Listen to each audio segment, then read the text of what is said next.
어머니, 제발 원룸으로 나가세요. 저희도 이제 한계예요. 아들마저 등을 돌렸다. 엄마, 이제 정말 각자 살 때가 된 것 같아요. 더 이상 이렇게는 못 살겠어요. 심지어 손자까지 나를 무시한다. 할매, 그냥 요양원 가면 안 돼요? 친구들이 와도 눈치 보여서 제대로 놀 수도 없어요. 내가 이 집에서 그렇게 짐이라는 거냐? 어머니, 저 고급차는 대체 뭐예요? 어떻게, 너희들은 이제 내 가족이 아니야. 나는 너희를 마음속에서 지웠다. 그동안 고마웠어. 이제 각자 편하게 살자. 나도 내 인생을 살 거야.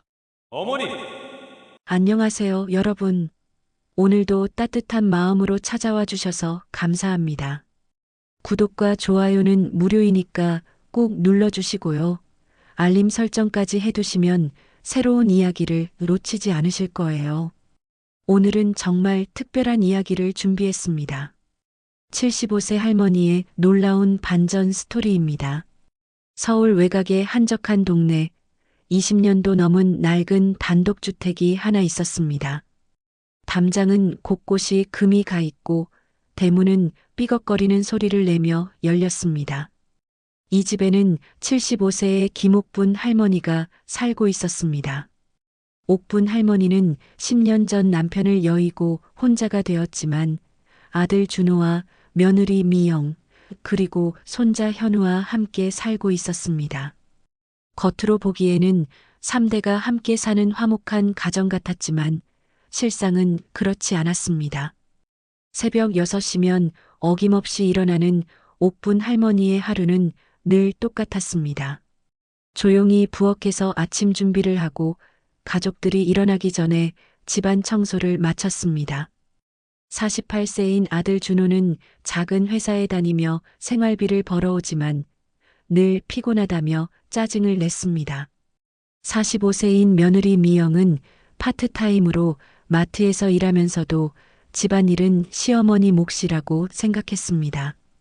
고등학교 2학년인 손자 현우는 할머니를 그냥 귀찮은 존재로 여겼습니다.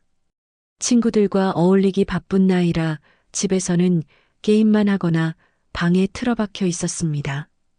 어머니, 아침 준비 다 하셨어요? 미영이 머리를 헝클어뜨린 채 부엌으로 나왔습니다. 인사라기보다는 확인하는 투의 말이었습니다. 네, 다 했어. 밥도 했고 국도 끓였어. 옥분 할머니는 작은 목소리로 대답했습니다. 미영은 냉장고를 뒤적거리며 불만스러운 표정을 지었습니다. 어머니, 어제 또 공원에서 빈병 주워 오셨죠? 제발 그런 거 하지 마세요. 동네 사람들이 뭐라고 생각하겠어요. 옥분 할머니는 아무 말 하지 않았습니다. 사실 빈병을 주워다 팔아서 나오는 돈으로 손자 용돈도 주고 가끔 반찬거리도 사왔지만 아무도 알아주지 않았습니다. 준호가 세수를 하며 나와서도 불만을 쏟아냈습니다. 엄마, 친구들이 우리 집 앞 지나가면서 할머니 보고 뭐라고 하는지 아세요? 창피해서 어떻게 살아요. 옥분 할머니는 가슴이 답답했지만 참았습니다. 이 집에서 자신의 목소리를 낼 자리는 없다는 걸 너무 잘 알고 있었습니다. 현우가 지각할 뻔해서 허둥지둥 나오면서도 한마디 했습니다. 할매, 냄새나요. 친구들이 우리 집 오기 싫어해요. 좀 신경 써주세요. 그 말에 옥분 할머니의 마음은 산산조각이 났습니다. 매일 목욕을 하고 깨끗한 옷을 입으려고 노력하는데 손자에게는 냄새나는 할머니로밖에 보이지 않는다는 사실이 서러웠습니다. 가족들이 모두 나간 뒤 옥분 할머니는 혼자 남은 집에서 한숨을 쉬었습니다. 거울을 보니 주름진 얼굴과 구부정한 어깨, 거친 손이 보였습니다. 언제부터인가 자신도 모르게 작아져 있었습니다. 내가 이 집에서 뭔 취급을 받고 있는 건지 속으로 중얼거리며 눈물을 삼켰습니다. 하지만 이곳이 갈 곳 없는 자신의 유일한 보금자리였습니다. 점심때가 되면 혼자 노인회관에 갔습니다. 그곳에서라도 동년배 사람들과 대화를 나누며 외로움을 달랬습니다. 하지만 집에 돌아오는 길은 언제나 무거웠습니다. 옥분아, 너네 집 분위기 어때? 며느리가 잘해? 동네 할머니들이 물어보면 억지로 웃으며 대답했습니다. 그럼 잘해주지. 손자도 착하고. 거짓말이었지만 자존심상 진실을 말할 수는 없었습니다. 저녁이 되어 가족들이 돌아오면 다시 조심스러운 하루가 시작되었습니다. 텔레비전 앞에 앉아 있어도 눈치를 봐야 했고 기침 한번 하는 것도 조심스러웠습니다. 미영은 친구와 전화 통화를 하면서 대놓고 불평했습니다. 시어머니가 계속 집에 계시니까 답답해 죽겠어. 언제까지 이렇게 살아야 하나 싶어. 옥분 할머니는 그 말을 들으면서도 모른 척해야 했습니다. 준호 역시 술 한 잔 걸치고 들어와서는 어머니를 보며 한숨만 쉬었습니다. 밤이 되어 모두 잠든 후에야 옥분 할머니는 진짜 자신의 시간을 가질 수 있었습니다. 남편의 사진을 보며 속내를 털어놓았습니다. 영감, 나 정말 힘들어. 우리 아들이 이럴 줄 몰랐어. 며느리도 손자도 날 짐으로만 생각해. 하지만 사진 속 남편은 웃고만 있을 뿐이었습니다. 옥분 할머니는 매일 이런 하루를 보내고 있었습니다. 가족이지만 가족 같지 않은, 집이지만 집 같지 않은 곳에서 눈치만 보며 살아가는 나날들이었습니다. 자신이 언제까지 이렇게 살아야 할지, 그리고 이 가족에게 정말로 필요한 존재인지 의심스러웠습니다. 그렇게 옥분 할머니의 불편한 일상은 계속되고 있었습니다.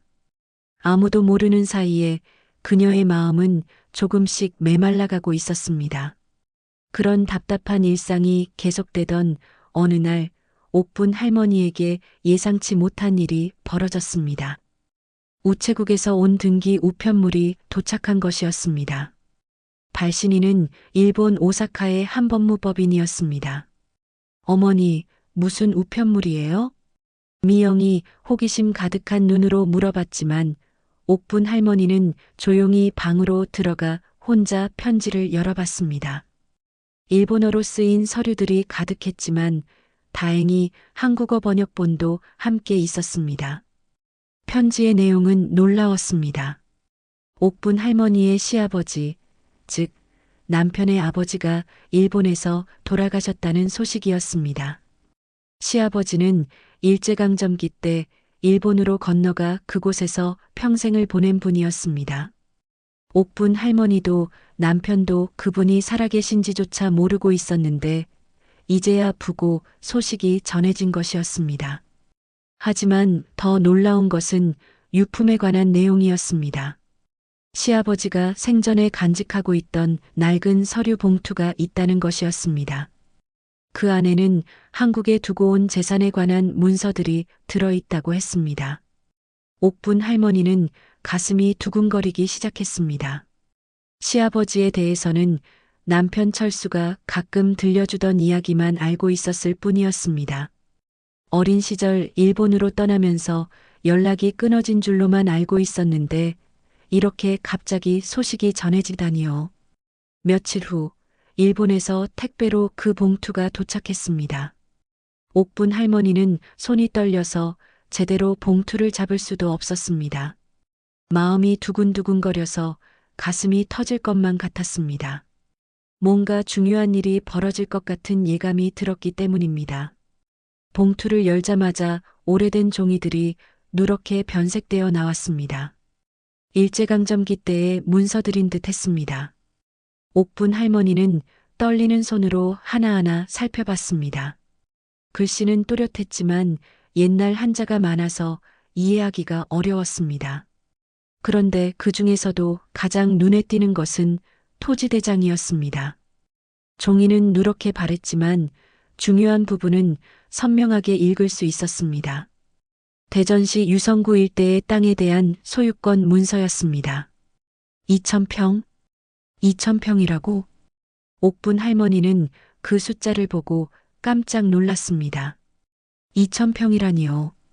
지금까지 살아온 좁은 집과는 비교할 수 없을 만큼 넓은 땅이었습니다. 가슴이 더욱 세게 뛰기 시작했습니다. 문서를 자세히 보니 남편 철수의 할아버지, 즉 철수의 조부 이름으로 되어 있었습니다. 그리고 그 소유권이 철수에게 상속되어야 한다는 내용의 유언장도 함께 있었습니다. 옥분 할머니는 눈을 비비며 다시 한번 확인해 봤습니다. 대전. 그곳이 우리 남편이 어릴 때 살던 곳이었지. 남편 철수가 생전에 가끔 들려주던 어린 시절 이야기가 떠올랐습니다. 대전 어느 동네에서 할아버지와 함께 살았다던 그 이야기들이 말입니다. 넓은 들판을 뛰어다니며 놀았고 산에서 도토리도 주워왔다던 그런 추억들을 이야기해주곤 했었는데 그때는 그저 옛날 이야기로만 들었었습니다. 옥분 할머니는 문서를 손에 꽉 쥐고 있었습니다. 손이 너무 떨려서 종이가 바스락거리는 소리가 났습니다. 가슴은 마치 심장이 튀어나올 것처럼 뛰고 있었습니다. 이게 정말 우리 것이라는 건가? 하지만 동시에 의문도 들었습니다. 이 모든 서류들이 일제강점기 때의 것들이라 지금도 효력이 있는 건지 확실하지 않았습니다. 또한 현재 그 땅에 누가 살고 있는지 어떤 상황인지도 알 수 없었습니다. 그렇지만 한 가지는 분명했습니다. 대전이라는 곳이 지금은 많이 발달한 도시라는 것을 알고 있었습니다. 텔레비전에서 가끔 나오는 뉴스를 통해 대전이 과학도시로 발전했다는 이야기를 들었던 기억이 났습니다. 2000평? 그것도 대전에. 옥분 할머니는 가슴이 터질 듯 했습니다. 만약 이것이 정말이라면, 만약 이 땅이 진짜로 자신의 것이라면 지금까지의 초라한 생활이 완전히 달라질 수도 있다는 생각이 들었습니다. 하지만 동시에 무서운 마음도 들었습니다. 너무 큰 일이라 혼자 감당하기에는 버거워 보였기 때문입니다. 그렇다고 해서 가족들에게 당장 이야기하고 싶지는 않았습니다. 옥분 할머니는 며칠 동안 고민했습니다. 이 일을 가족들에게 말해야 하나 말아야 하나 하고 말입니다. 평소 자신을 대하는 가족들의 태도를 생각하면 복잡한 심정이었습니다. 만약 이게 정말 큰 재산이라면 저 사람들이 날 어떻게 대할까? 옥분 할머니는 며느리 미영의 차가운 시선과 아들 준호의 무관심한 태도, 그리고 손자 현우의 면박이 떠올랐습니다. 지금까지는 자신이 이 집에 도움이 되지 않는다고 생각하며 눈치만 봐왔습니다. 하지만 만약 이 서류들이 진짜라면 상황이 완전히 달라질 수도 있었습니다. 아니다.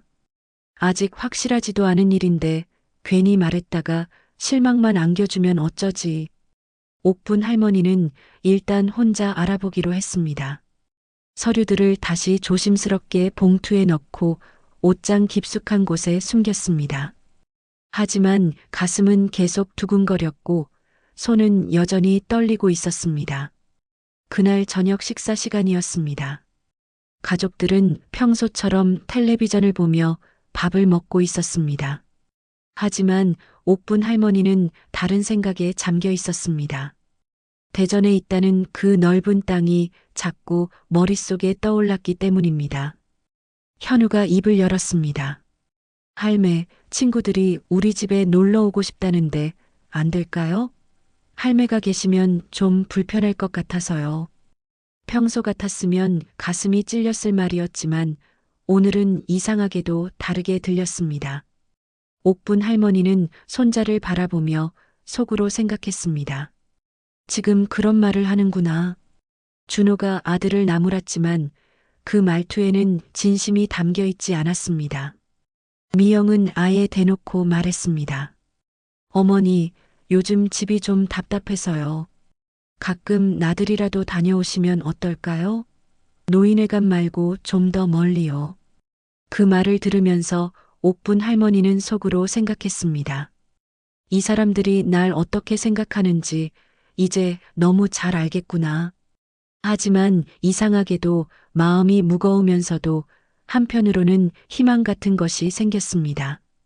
옷장 속에 숨겨둔 서류들 때문이었습니다. 이게 정말이라면 내 인생도 바뀔 수 있을까? 옥분 할머니는 그날 밤 잠을 이루지 못했습니다. 가슴이 계속 두근거렸고 대전에 있다는 그 땅이 자꾸 머릿속에 떠올랐습니다. 어릴 때 남편 철수가 들려준 고향 이야기도 생각났습니다. 넓은 들판과 산이 보이는 곳에서 뛰어놀았다던 그 이야기들이 말입니다. 내일부터 알아봐야겠다. 혼자서라도.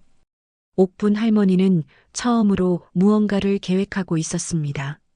지금까지는 그저 하루하루 견디며 살았다면 이제는 뭔가 다른 가능성을 생각하게 된 것입니다.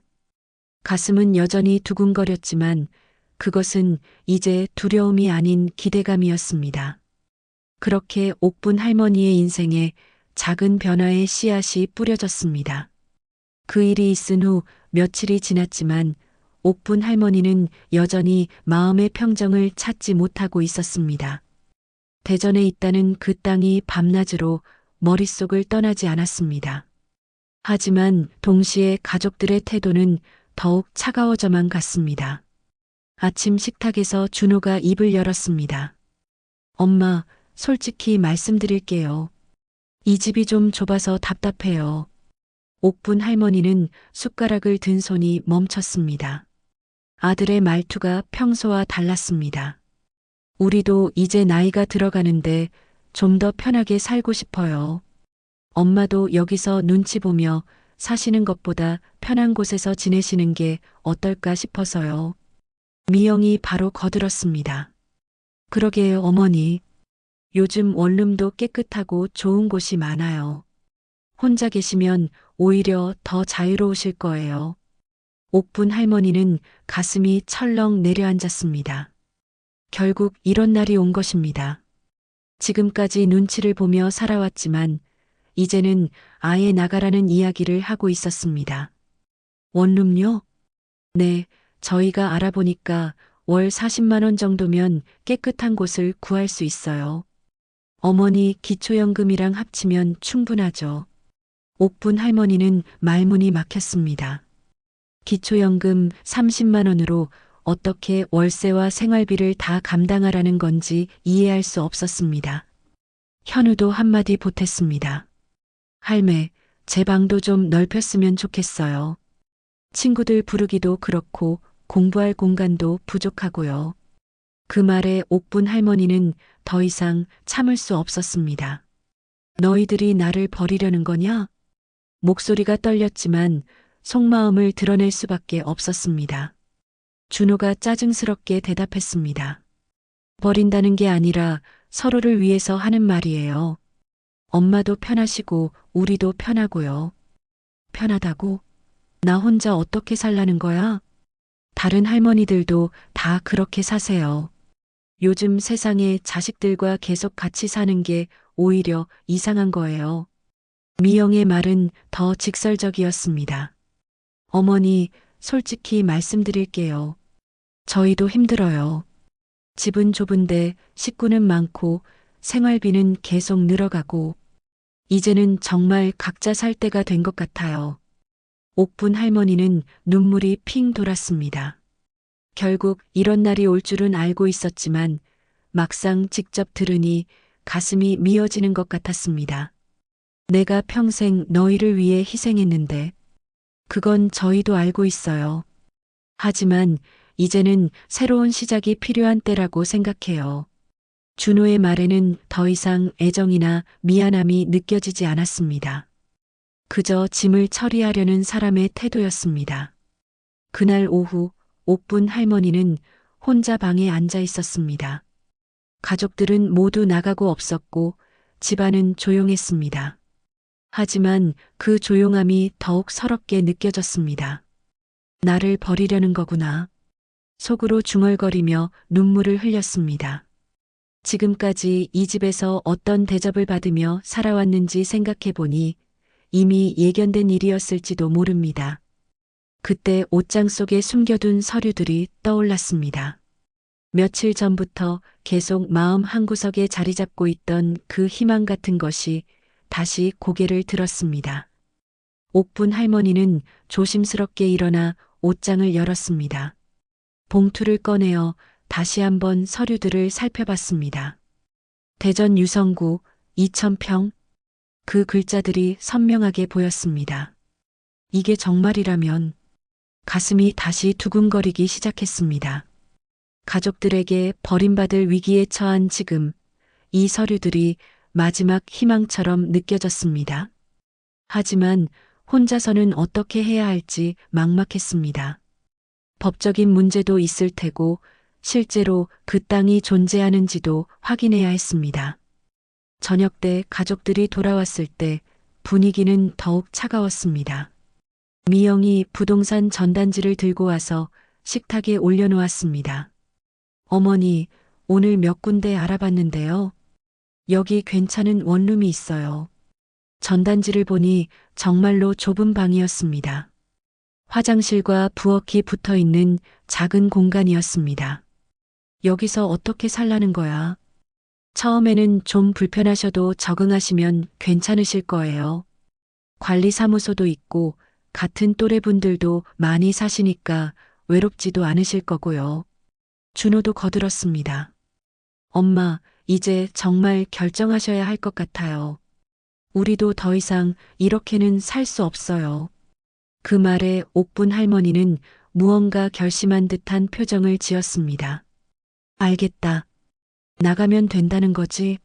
어머니. 됐어. 내가 짐이라는 걸 이제 알겠으니까 나가겠어. 옥분 할머니의 목소리에는 이전과 다른 무언가가 담겨 있었습니다. 체념이 아닌 어떤 결의 같은 것이었습니다. 그날 밤 옥분 할머니는 잠들지 않고 서류들을 다시 살펴봤습니다. 남편의 사진을 바라보며 중얼거렸습니다. 영감아, 이제 정말 혼자가 되었구나. 하지만 포기하지 않을게. 이 서류가 진짜라면 나도 새로운 시작을 할 수 있을지 모르겠어. 다음 날 아침 옥분 할머니는 평소보다 일찍 일어나 외출 준비를 했습니다. 서류들을 가방 깊숙이 넣고 집을 나섰습니다. 어디 가세요? 미영이 물어봤지만 옥분 할머니는 대답하지 않았습니다. 좀 볼 일이 있어서. 그렇게 말하고 문을 나선 옥분 할머니의 뒷모습에는 이전과 다른 당당함이 있었습니다. 비록 가족들에게 버림받는 처지가 되었지만 마지막 희망이 있다는 것만으로도 힘이 났습니다. 거리를 걸으며 옥분 할머니는 생각했습니다. 이제 정말 내 힘으로 살아야 한다. 이 서류가 진짜든 가짜든 나는 포기하지 않겠어. 가방 속 서류들이 무겁게 느껴졌지만 그 무게가 부담이 아닌 희망으로 다가왔습니다. 그날 아침 일찍 옥분 할머니는 평생 한 번도 혼자 가본 적 없는 먼 길을 떠났습니다. 시외버스 터미널로 향하는 발걸음은 떨렸지만 마음만은 단단했습니다.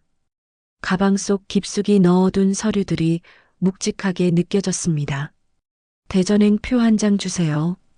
표를 사면서도 가슴이 두근거렸습니다. 이런 일을 혼자 해본 적이 없어서 모든 게 낯설고 어려웠지만 포기할 수는 없었습니다. 직접 그 땅을 눈으로 확인해 보고 싶었던 것입니다. 시외버스에 몸을 맡기고 창밖을 바라보니 지나가는 풍경들이 새롭게 보였습니다. 지금까지는 가족들 눈치만 보며 집안에서만 지냈는데 이렇게 혼자 떠나는 길이 무서우면서도 설렜습니다. 정말 그 땅이 있을까? 2시간 정도 지나서 대전에 도착했을 때 옥분 할머니는 어디서부터 시작해야 할지 막막했습니다. 하지만 우선 부동산 사무실을 찾아보기로 했습니다.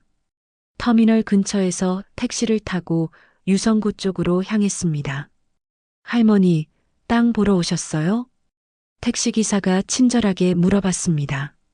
네, 그런데 어디서 알아봐야 할지 모르겠네요. 유성구면 요즘 땅값이 많이 올랐어요. 부동산 사무실이 많으니까 한 군데 들어가서 물어보시면 돼요. 첫 번째로 들어간 부동산 사무실은 규모가 제법 컸습니다. 정장을 입은 중년 남성이 책상에 앉아 있었는데 옥분 할머니를 보자 시큰둥한 표정을 지었습니다. 어르신, 무슨 일로 오셨어요? 저기, 땅 좀 알아보려고 왔는데요. 매매요, 임대요? 예산은 어느 정도 되세요? 옥분 할머니는 가방에서 조심스럽게 서류를 꺼냈습니다. 이 땅이 어디에 있는지 알아보고 싶어서요. 부동산 사장이 서류를 받아들고 보자마자 표정이 완전히 달라졌습니다. 눈이 휘둥그레져서는 서류를 다시 한번 자세히 살펴봤습니다. 어르신, 이게 정말 어르신 땅이에요? 제 남편 할아버지 땅인데 상속받게 되었어요. 부동산 사장은 흥분한 목소리로 말했습니다. 어머나, 이 땅이면 대박이에요. 어르신, 여기 앉으세요. 찬 것 좀 드릴게요. 갑자기 태도가 달라진 부동산 사장을 보며 옥분 할머니는 더욱 가슴이 뛰었습니다. 뭔가 좋은 소식일 것 같은 예감이 들었기 때문입니다. 사장님, 이 땅이 어떤 땅인가요? 어르신, 이 위치면 완전히 노른자위 땅이에요. 지금 이 일대가 개발되면서 땅값이 하늘 높은 줄 모르고 치솟고 있거든요. 부동산 사장은 지도를 펼쳐놓고 설명하기 시작했습니다. 여기 보세요. 이 땅 주변으로 대단지 아파트들이 들어서고 있고 바로 앞에는 지하철역도 생길 예정이에요. 그리고 이쪽으로는 대학교들이 있고 저쪽으로는 과학기술단지가 있어서 접근성이 정말 좋거든요. 옥분 할머니는 말문이 막혔습니다. 이런 좋은 땅을 가지고 있었다는 게 믿어지지 않았습니다. 그럼 직접 가서 볼 수 있을까요? 당연하죠. 제가 직접 모셔다 드릴게요. 부동산 사장은 바로 차를 가져와서 옥분 할머니를 태웠습니다. 차를 타고 가는 길에 보니 정말로 곳곳에 아파트 건설 현장이 보였습니다. 크레인들이 하늘을 찌를 듯 서 있고 새로 지어진 아파트들이 즐비했습니다. 어르신, 저기 보이는 아파트들이 다 억대가 넘어요. 그런데 어르신 땅은 그보다 훨씬 좋은 위치에 있거든요. 10분 정도 더 가니 목적지에 도착했습니다. 옥분 할머니는 차에서 내려 그 땅을 바라봤습니다. 생각보다 훨씬 넓었고 평지여서 개발하기에도 좋아 보였습니다. 이게 정말 2,000평이에요? 네, 맞아요. 그런데 진짜 좋은 땅이네요. 시내에서도 멀지 않고 교통도 편리하고 주변 환경도 완벽해요. 옥분 할머니는 그 넓은 땅을 바라보며 눈물이 났습니다. 남편이 어릴 때 뛰어놀았다는 그 땅이 이렇게 소중한 곳이 되어 있다니 꿈 같은 일이었습니다. 사장님, 이 땅이 정말 값어치가 있는 건가요? 어르신, 솔직히 말씀드리면 이런 땅은 아무나 가질 수 있는 게 아니에요. 정말 대단한 재산이세요.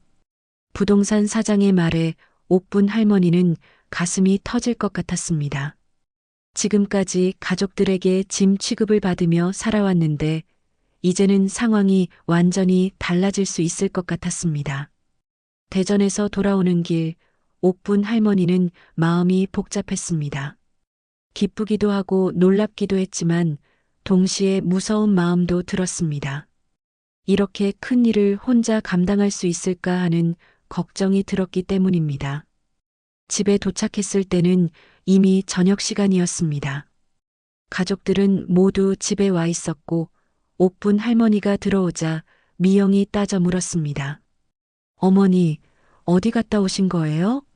연락도 없이 하루 종일 나가 계시고 좀 볼 일이 있어서 다녀왔어. 무슨 볼 일이요? 혹시 원룸 알아보러 가신 건 아니죠? 옥분 할머니는 대답하지 않고 방으로 들어가려 했습니다. 하지만 현우가 막아섰습니다. 할매, 오늘 친구들 놀러 오기로 했는데 좀 나가 계시면 안 될까요? 그 말에 옥분 할머니는 순간 화가 치밀었습니다. 하루 종일 힘들게 다녀온 길인데 집에서조차 편히 쉴 수 없다는 건가요? 내가 어디로 나가라는 거냐? 잠깐만이라도요. 한두 시간 정도만. 이 집도 내 집인데 왜 내가 나가야 하냐? 현우가 짜증스럽게 대답했습니다. 할매, 친구들이 와서 놀기 힘들다고요. 할매가 계시면 눈치 보여서 제대로 놀 수도 없어요. 그 말에 준호까지 거들었습니다.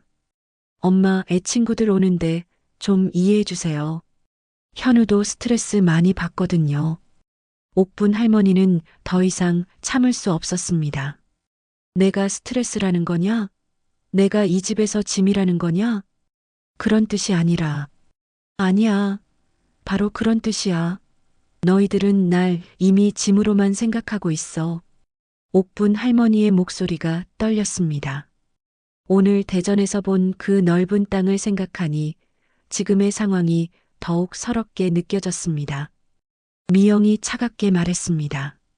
어머니, 솔직히 말씀드리면 저희도 한계예요.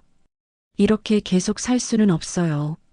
그 순간 옥분 할머니는 마음속으로 다짐했습니다. 좋아, 지금은 참겠다. 하지만 곧 너희들이 깜짝 놀랄 일이 벌어질 거야.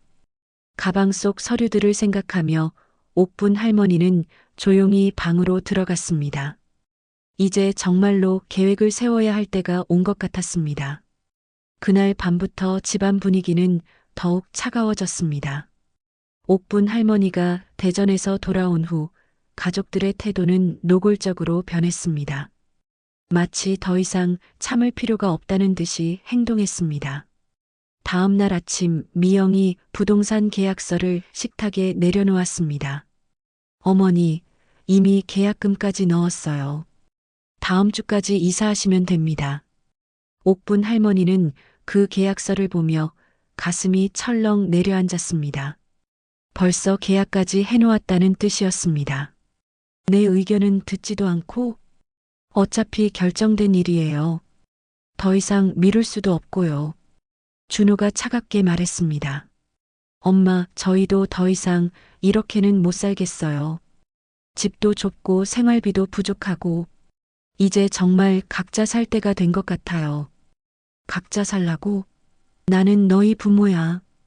옥분 할머니의 목소리가 떨렸지만 준호는 무표정했습니다. 어머니라고 해서 평생 모실 의무는 없어요. 다른 집들도 다 이렇게 해요.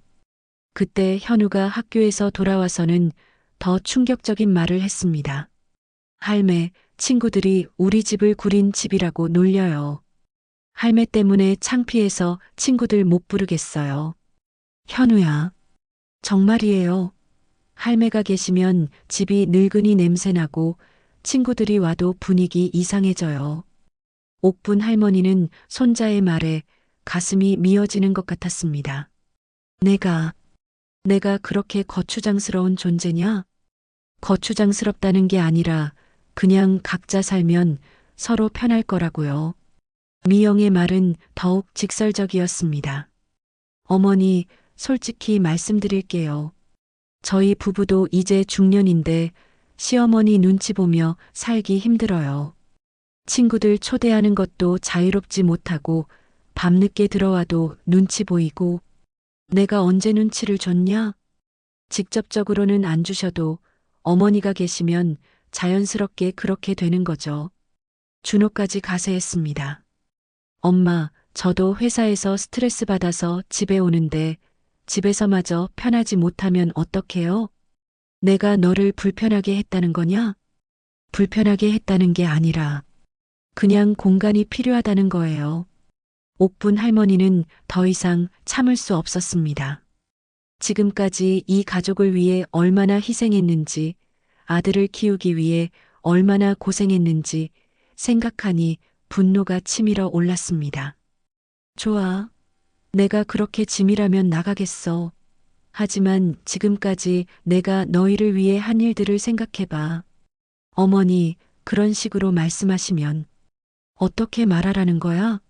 내가 너를 키우느라 얼마나 고생했는데 이제 와서 짐 취급하는 거야? 옥분 할머니의 목소리가 점점 커졌습니다. 준호야, 내가 아플 때 병원에 업고 간 것도 나야. 내가 학교 다닐 때 새벽부터 일어나서 도시락 싸준 것도 나야.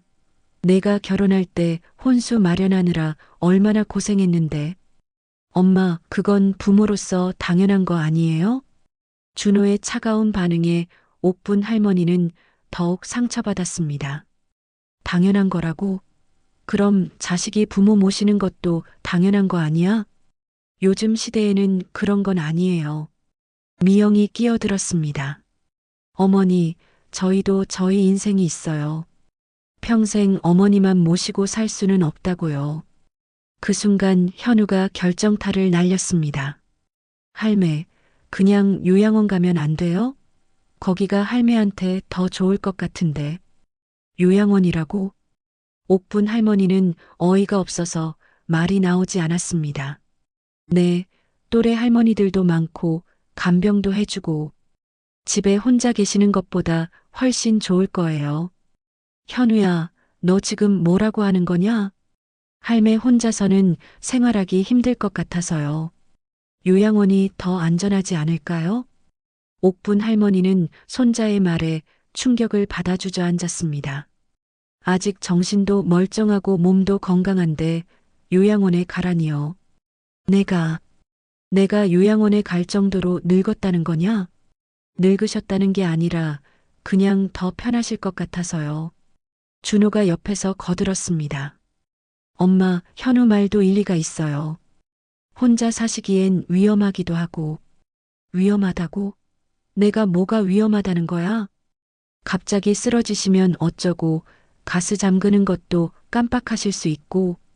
옥분 할머니는 더 이상 들을 수 없었습니다. 치매나 중풍에 걸린 것도 아닌데 벌써 요양원 이야기를 하다니요.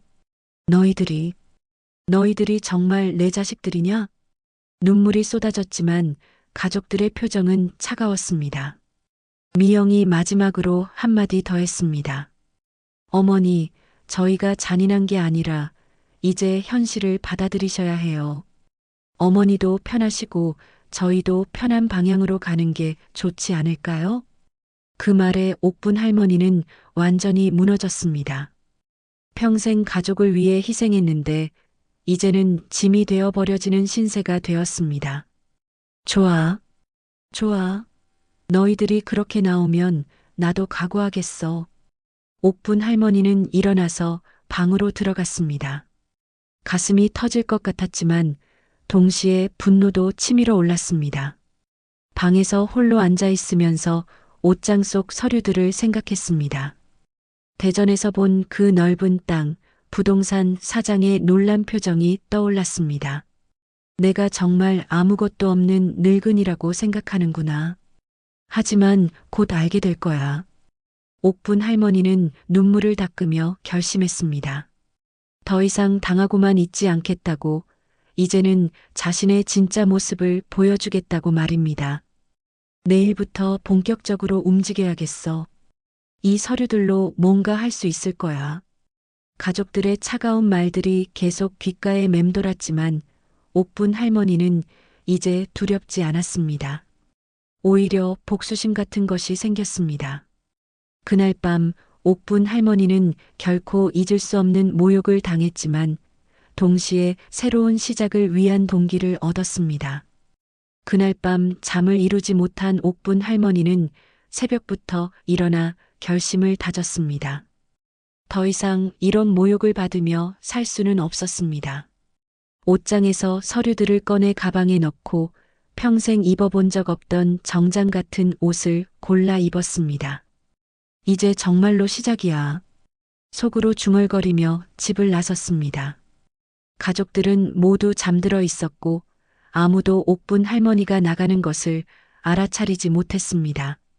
새벽 첫 차로 대전행 버스를 탔습니다. 어제와는 다른 마음가짐이었습니다. 단순히 확인하러 가는 것이 아니라 진짜로 뭔가를 해결하러 가는 길이었습니다. 부동산 사무실이 문을 열자마자 들어갔습니다. 어제 만났던 사장이 옥분 할머니를 보고 반가워했습니다. 어르신, 어제 가신 후에 계속 그 땅 생각이 났어요. 정말 좋은 땅이시더라고요. 사장님, 그 땅을 팔고 싶습니다. 옥분 할머니의 말에 부동산 사장이 눈을 빛냈습니다. 정말요? 그럼 바로 시장 조사부터 해야겠네요. 부동산 사장은 컴퓨터를 켜고 주변 시세를 확인하기 시작했습니다. 계산기를 두드리며 몇 번 확인한 후 놀란 표정을 지었습니다. 어르신, 이 땅 정말 대박이에요. 현재 이 일대 시세로 봤을 때 200억은 좋게 넘을 것 같습니다. 200억이요? 옥분 할머니는 그 숫자를 듣고 현기증이 날 뻔했습니다. 평생 상상도 못 해본 금액이었습니다. 네, 주변의 아파트 단지들이 계속 들어서고 있고 지하철 연장선도 확정됐거든요. 게다가 이런 평지에 2,000평이면 정말 황금 같은 땅이에요. 부동산 사장은 바로 몇 군데에 전화를 걸기 시작했습니다. 여보세요, 유성구 쪽에 2,000평 나왔는데. 네, 맞아요. 그 좋은 자리예요. 전화를 걸자마자 반응이 뜨거웠습니다. 사장의 표정이 점점 밝아졌습니다. 어르신, 벌써 몇 군데서 관심을 보이네요. 이런 땅은 정말 귀해요. 그때 사무실 전화가 울렸습니다. 부동산 사장이 받더니 깜짝 놀란 표정을 지었습니다. 네, 대명건설 대표님이 직접요? 지금 바로 가보신다고요? 네, 알겠습니다. 전화를 끊고 나서 사장이 옥분 할머니에게 말했습니다. 어르신, 대박이에요. 대명건설 김 회장님이 직접 전화하셨어요.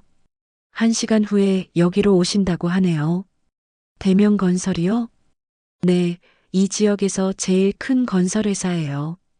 김 회장님이 직접 나서신다는 건 정말 특별한 일이에요. 이 땅이 얼마나 중요한지 아시는 거죠. 1시간 후 정말로 고급 승용차 2대가 부동산 사무실 앞에 멈췄습니다. 정장을 말끔히 차려입은 중년 남성이 내렸는데 그 뒤로 비서 같은 사람들이 따라왔습니다. 안녕하세요. 대명건설 김태현 회장입니다. 김 회장은 정중하게 인사했습니다. 옥분 할머니는 이런 큰 인물을 처음 만나봐서 긴장이 되었지만 당당하게 맞이했습니다. 제가 땅 주인 김옥분입니다. 어르신, 그 땅을 직접 보고 왔는데 정말 훌륭한 땅이시더군요.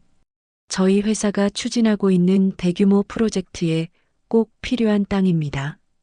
김 회장의 말투는 극진히 정중했습니다. 옥분 할머니를 마치 중요한 사업 파트너 대하듯 했습니다. 어르신, 솔직히 말씀드리면 저희가 이 땅을 정말 간절히 원합니다.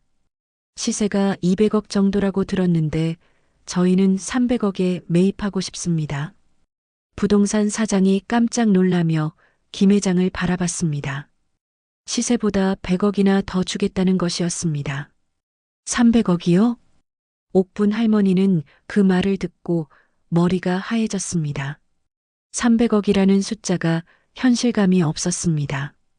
네, 이 땅이 저희 프로젝트의 핵심 부지거든요. 어르신께서 빠른 결정을 해주시면 추가로 프리미엄을 드리는 겁니다. 김 회장은 진심 어린 표정으로 말했습니다. 어떻게 생각하세요? 지금 바로 계약 진행하시겠습니까? 옥분 할머니는 가슴이 터질 것 같았습니다. 어제까지만 해도 요양원에 가라는 소리를 듣던 자신이 이제는 300억이라는 거금의 주인이 될 수 있다니요. 그렇게 해도 됩니다. 옥분 할머니의 대답에 김 회장이 환하게 웃으며 말했습니다. 좋습니다. 그럼 바로 계약 진행하겠습니다. 김 회장이 손짓을 하자 비서가 서류 가방을 열었습니다. 이미 준비된 계약서와 각종 서류들이 정리되어 있었습니다. 어르신, 이런 큰 거래는 처음이시죠? 저희 쪽에서 모든 걸 안전하게 도와드리겠습니다. 김 회장은 자신의 비서 한 명을 옥분 할머니 옆에 앉혔습니다. 이쪽은 박 비서입니다. 앞으로 어르신의 금전 관리와 모든 사무적인 일들을 도와드릴 겁니다.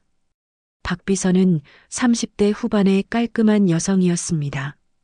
어르신, 우선 전용 통장부터 새로 만들어야 합니다. 300억이라는 큰 금액은 전문적으로 관리해야 해요. 모든 것이 꿈 같았습니다. 1시간 전까지만 해도 가족들에게 짐 취급받던 자신이 이제는 이런 대접을 받고 있다니요. 계약 과정에서도 김 회장은 극진히 예의를 갖춰 대했습니다. 매 서류마다 자세히 설명해주고 옥분 할머니가 이해할 때까지 기다려 주었습니다. 어르신, 계약금 10억은 오늘 바로 입금해드리고 나머지는 일주일 내에 완불하겠습니다. 계약이 끝나자 김 회장이 말했습니다. 어르신, 정말 감사합니다. 이 땅 덕분에 저희 프로젝트가 완벽해질 것 같아요. 제가 더 감사하죠. 아, 그리고 어르신께 감사의 표시를 하고 싶은데요. 김 회장이 밖을 가리키며 말했습니다. 저기 있는 차 어르신께 선물로 드리고 싶습니다. 옥분 할머니가 밖을 보니 검은색 대형 외제차가 서 있었습니다. 번쩍번쩍 윤이 나는 최고급 승용차였습니다. 이런 큰 선물을 받을 수 없어요. 어르신 덕분에 저희가 엄청난 도움을 받았습니다. 당연한 감사 표시예요. 김 회장은 한 사람을 더 소개했습니다. 그리고 이쪽은 이수연 씨입니다. 앞으로 어르신을 전담으로 도와드릴 겁니다. 이수연은 30대 초반의 단정한 남성이었습니다. 어르신, 저는 운전은 물론이고 어르신께서 필요하신 모든 일들을 도와드리겠습니다. 은행 업무, 쇼핑, 병원 동행, 각종 행정 업무까지 무엇이든 말씀하세요. 정말 비서 같은 일을 해주시는 건가요? 네, 맞습니다. 어르신의 개인 비서 겸 기사라고 보시면 됩니다. 24시간 언제든지 연락 주시면 달려가겠습니다. 김 회장이 덧붙였습니다. 수연 씨는 저희 회사에서 가장 믿을 만한 직원입니다. 어르신께서 편하실 때까지 계속 도움을 드릴 거예요. 박 비서도 명함을 건네며 말했습니다. 어르신, 금전 관리나 복잡한 업무는 제가 맡고 일상적인 도움은 수연 씨가 드릴 겁니다. 언제든지 연락하세요. 모든 절차가 끝나고 나니 오후가 되었습니다. 옥분 할머니는 아직도 꿈꾸는 것 같았습니다. 하루 사이에 이렇게 엄청난 변화가 일어나다니요. 그럼 집까지 모셔다 드리겠습니다. 수연의 말에 옥분 할머니는 고개를 끄덕였습니다. 대형 외제차에 타니 마치 다른 세상 사람이 된 것 같았습니다. 차 안은 넓고 편안했고 모든 게 고급스러웠습니다. 집으로 가는 길에 옥분 할머니는 창밖을 바라보며 생각했습니다. 이제 모든 게 달라질 거야. 더 이상 그 사람들 눈치 보며 살지 않아도 돼. 서울에 도착해 집 앞에 차가 멈췄을 때 마침 미영이 장 보고 돌아오는 길이었습니다. 수연이 차에서 내려 정중하게 문을 열어주고 그 안에서 옥분 할머니가 우아하게 내리는 모습을 보고 미영은 입을 다물지 못했습니다. 어머니, 저게 정말 어머니세요? 미영의 충격적인 표정을 보며 옥분 할머니는 처음으로 여유로운 미소를 지었습니다. 집 앞에 도착한 옥분 할머니는 천천히 차에서 내렸습니다. 수연이 정중하게 문을 열어주고 옥분 할머니가 우아하게 발을 내딛는 모습을 본 미영은 아직도 현실을 받아들이지 못하고 서 있었습니다. 어제까지만 해도 원룸으로 내보내려 했던 시어머니가 이제는 고급 외제차에서 내리고 있다니 도대체 무슨 일이 벌어진 건지 이해할 수 없었습니다. 미영은 너무 충격을 받아서 손에 들고 있던 장보기 봉투가 떨어질 뻔했습니다. 궁금증이 터질 것 같았지만 어디서부터 물어봐야 할지 몰랐습니다. 눈을 비비고 다시 봐도 현실이었습니다. 시어머니 옆에는 정장을 입은 젊은 남성이 서 있었고 그 뒤로는 번쩍번쩍 윤이 나는 최고급 승용차가 자리하고 있었습니다. 옥분 할머니는 미영의 당황한 표정을 보며 마음속으로 쾌감을 느꼈습니다. 지금까지 자신을 무시하고 함부로 대했던 며느리가 이렇게 놀라는 모습을 보니 속이 시원했습니다. 하지만 겉으로는 태연한 척 행동했습니다. 어머니, 저 차는 뭐고 저분은 누구세요? 미영의 떨리는 목소리에 옥분 할머니는 담담하게 대답했습니다. 나중에 알게 될 거야. 수연이 정중하게 미영에게 인사했습니다. 안녕하세요. 저는 어르신을 모시는 이수연입니다. 미영은 그 말을 듣고 더욱 어리둥절해졌습니다. 시어머니를 모신다는 게 무슨 뜻인지, 왜 이런 일이 갑자기 벌어진 건지 궁금증이 폭발할 것만 같았습니다. 옥분 할머니가 수연에게 말했습니다. 수연 씨, 볼일 있으시면 식사도 하시고 편히 놀다 오세요. 아닙니다, 어르신. 제가 여기서 대기하고 있겠습니다. 수연은 급구사양하며 차 앞에 정중한 자세로 서 있었습니다. 마치 호텔 도어맨처럼 전문적인 태도였습니다. 미영은 그 광경을 보며 충격에 휩싸였습니다. 어제까지만 해도 집에서 눈치만 보며 살던 시어머니가 이제는 전용 기사까지 두고 있다는 현실이 믿어지지 않았습니다.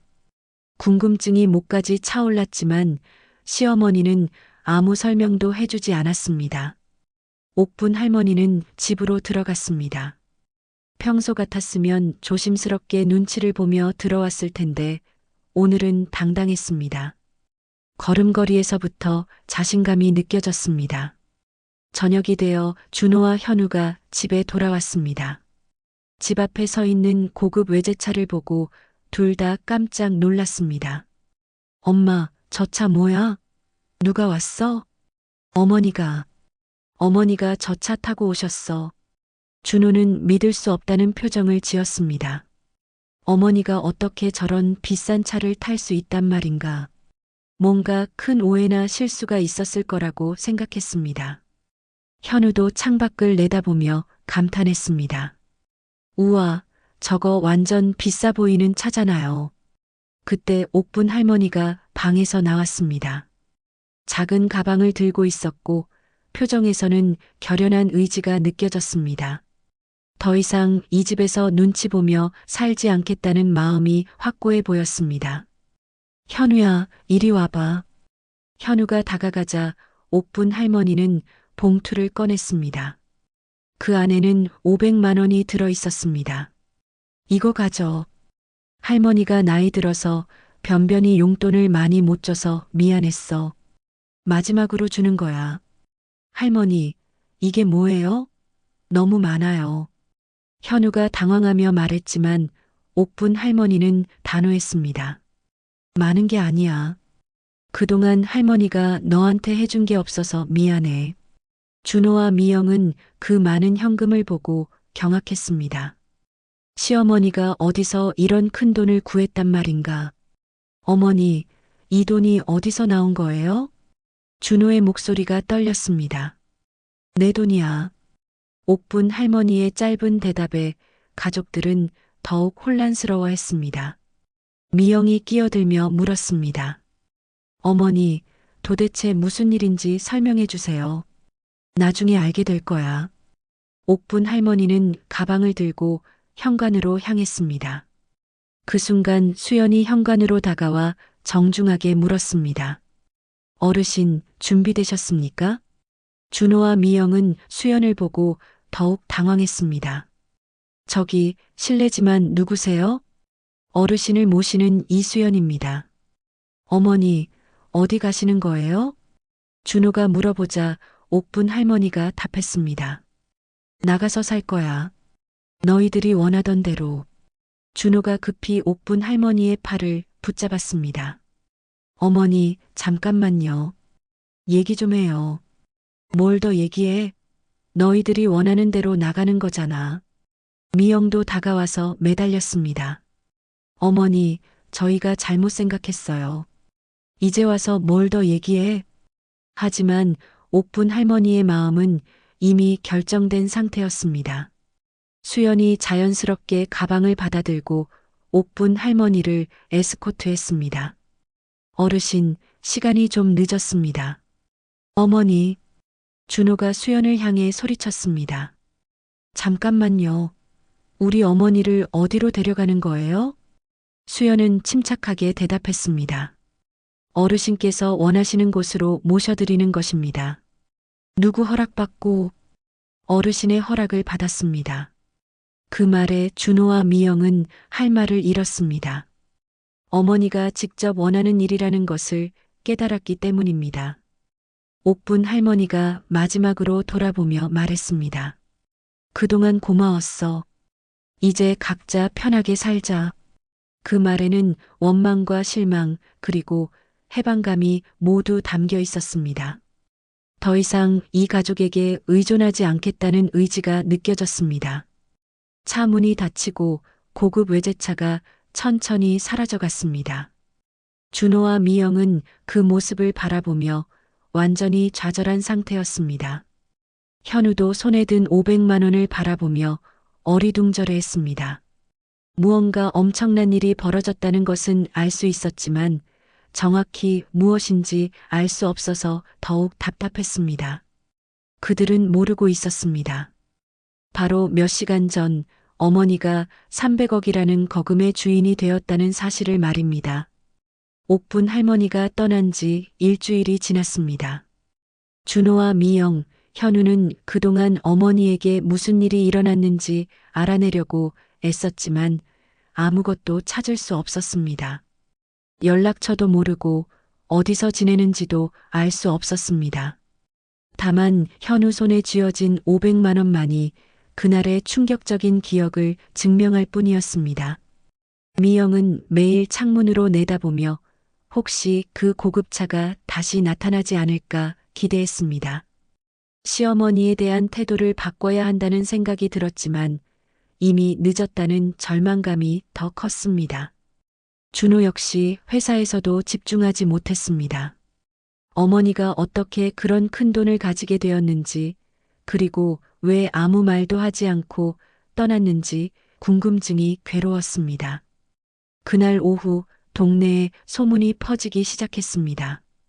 누군가가 인근 최고급 아파트에서 옥분 할머니를 봤다는 이야기였습니다. 그것도 펜트하우스 층에서 말입니다. 하지만 준호 가족은 그런 소문을 믿을 수 없었습니다. 며칠 후 더 놀라운 소문이 들려왔습니다. 옥분 할머니가 동네 복지관에 거액을 기부했다는 이야기였습니다. 정확한 금액은 알 수 없었지만 복지관 관장이 직접 감사 인사를 하러 다녔다는 소식이었습니다. 미영은 더 이상 참을 수 없어서 그 복지관을 찾아갔습니다. 관장을 만나 시어머니 이야기를 꺼내자 관장의 눈이 반짝였습니다. 아, 김옥분 어르신 말씀이시군요. 정말 고마운 분이세요. 이번에 거액을 기부해 주셔서 복지관 운영이 한결 나아졌습니다. 거액이라고 하시면 얼마나? 정확한 금액은 말씀드리기 어렵지만 수억 원 단위였습니다. 미영은 그 말을 듣고 다리에 힘이 빠졌습니다. 수억 원이라니 시어머니가 그런 돈을 어디서 구했단 말입니까? 혹시 어르신 연락처를 알 수 있을까요? 죄송하지만 어르신께서 연락처는 알려드리지 말라고 하셨습니다. 대신 가족분들이 찾아오시면 이 편지를 드리라고 하셨어요. 관장이 건네준 편지를 받아든 미영의 손이 떨렸습니다. 집으로 돌아가 준호와 함께 편지를 열어봤습니다. 편지에는 옥분 할머니의 깔끔한 글씨로 이렇게 적혀 있었습니다. 준호야, 미영아, 현우야. 너희들이 이 편지를 보고 있다는 것은 내가 어디서 지내는지 궁금해서 찾아다녔다는 뜻이겠지. 걱정하지 마라. 나는 지금 아주 편안하고 행복하게 살고 있다. 너희들이 놀랄 일이지만 나에게는 큰 재산이 있었다. 너희 할아버지가 남긴 땅이 지금은 수백억의 가치가 되었더구나. 그 돈으로 이제는 내가 하고 싶었던 일들을 하며 살고 있다. 너희들을 원망하지는 않는다. 다만 실망했을 뿐이다. 가족이라는 이름으로 서로를 배려하고 존중해야 하는데 나는 그저 짐이었구나. 하지만 이제는 괜찮다. 나는 앞으로 어려운 사람들을 돕는 일에 내 시간과 돈을 쓸 생각이다. 그것이 내가 남은 인생을 의미 있게 보내는 방법인 것 같다. 현우에게 준 용돈으로 공부 열심히 하라고 전해다오. 그리고 준호야, 미영아, 너희들도 행복하게 살기 바란다. 다만 다른 사람을 함부로 대하지는 말거라. 세상에는 보이지 않는 것들이 많다. 언젠가 너희들이 진심으로 반성하고 사과할 마음이 든다면 그때 다시 만날 수 있을 것이다. 하지만 그 전까지는 서로 연락하지 말자. 나도 새로운 인생을 시작했으니까. 건강하게 살아라. 마이너스 어머니 올림. 편지를 다 읽고 나자 집안이 조용해졌습니다. 준호는 머리를 감싸 안고 주저앉았고 미영은 눈물을 흘렸습니다. 현우도 충격을 받은 표정으로 가만히 서 있었습니다. 수백억이라고? 준호가 중얼거렸습니다. 어머니가 그런 거대한 재산을 가지고 있었다는 사실이 믿어지지 않았습니다. 그리고 동시에 자신들이 얼마나 큰 실수를 했는지 깨달았습니다. 미영은 후회로 가슴이 미어졌습니다. 시어머니를 그렇게 함부로 대했던 자신의 모습이 떠올랐습니다. 만약 그때 조금만 더 인내하고 존중했다면 지금쯤 가족 모두가 행복하게 살 수 있었을 텐데요. 현우는 할머니가 준 500만 원을 바라보며 생각했습니다. 할머니가 그렇게 큰 돈을 가지고 있으면서도 자신에게는 마지막이라며 용돈을 주었다는 것이 더욱 가슴 아팠습니다. 그날 밤 가족들은 각자 방에서 깊은 후회에 잠겼습니다. 준호는 어머니에게 했던 차가운 말들이 떠올라 잠을 이룰 수 없었습니다. 미영은 시어머니에게 보인 무례한 태도들을 생각하며 자책했습니다. 현우는 할머니에게 상처를 준 자신의 말들이 부끄러웠습니다. 한 달이 지났습니다. 가족들은 여전히 어머니를 그리워했습니다. 집은 넓어졌지만 공허했고 눈치 볼 사람이 없어졌지만 마음은 편하지 않았습니다. 무엇보다 어머니에 대한 죄책감이 이들을 괴롭혔습니다. 어느 날 동네 사람이 전해준 소식에 따르면 옥분 할머니는 고급 요양원을 새로 짓고 있다고 했습니다. 혼자 사는 어르신들을 위한 최고급 시설이라고 했습니다. 또한 장학재단도 만들어서 어려운 학생들을 돕고 있다는 이야기도 들렸습니다. 준호는 그런 소식을 들을 때마다 어머니가 자랑스러우면서도 미안했습니다. 자신들은 어머니를 짐으로만 여겼는데 어머니는 이렇게 많은 사람들에게 도움을 주며 살고 계신다니요. 옥분 할머니는 정말로 새로운 인생을 살고 있었습니다. 펜트하우스에서 내려다보는 도시의 야경을 바라보며 과거의 서러움은 모두 잊었습니다. 수영과 박비서의 도움으로 각종 자선 사업을 진행하며 보람된 나날을 보내고 있었습니다. 가족들이 언젠가는 진심으로 사과하러 올 날이 있을 것이라고 생각했습니다. 하지만 그 전까지는 자신만의 행복한 인생을 살아갈 작정이었습니다. 더 이상 누구에게 무시당하거나 짐 취급받지 않는 당당하고 자유로운 인생을 말입니다. 세상은 정말 예측할 수 없는 곳이었습니다. 어제의 짐이 오늘의 귀한 분이 될 수 있고 무시받던 사람이 존경받는 사람이 될 수 있었습니다. 옥분 할머니의 삶이 그것을 증명하고 있었습니다. 오늘 이야기 어떠셨나요? 평생 짐 취급받던 노모가 하루아침에 300억 땅의 주인이 되면서 인생이 완전히 바뀌는 극적인 반전이었습니다. 때로는 우리 인생에도 예상치 못한 기회가 찾아올 수 있죠. 오늘도 끝까지 들어주셔서 정말 감사합니다. 구독과 좋아요로 응원해 주시고 댓글로 소감도 남겨주세요. 다음에는 또 어떤 감동적인 이야기로 찾아뵐까요? 항상 건강하시고 행복하세요. 인생의 나침반이었습니다.